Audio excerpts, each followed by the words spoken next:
มาบอกความที่ว่าสัตว์แบบเก่งปกำสองไม่มาคุณนางแอบตัวน้าสาวนี่ก็อายบุญขอบใจขอบใจนะขอบใจครับคุณน้าอ้ามเองขนมพวกกำก็เป็นตัวแม่นะครับที่ว่างบ้านมาผ่านอยู่สุดมากเลยว่าได้เป็นที่นั่งหนุ่มเมาเป็นนั่งเหล่าโมเป็นการสายพิธามแบงอะไรก็ครับเป็นน้องๆเด็กๆขึ้นมากเลยยินดีขอบใจครับ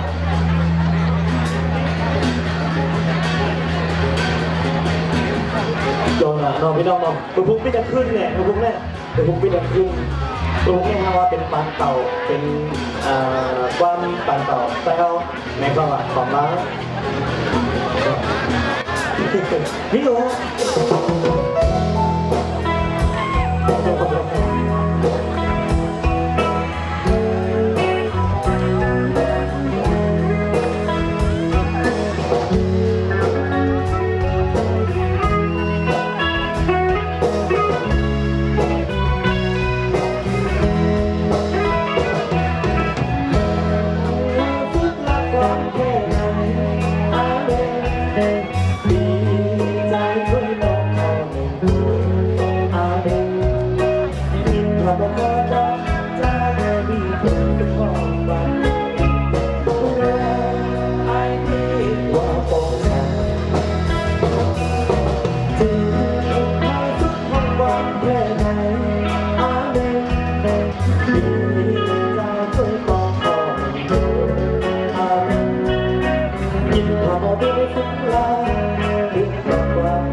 ก็เปลี่ยนสองคอ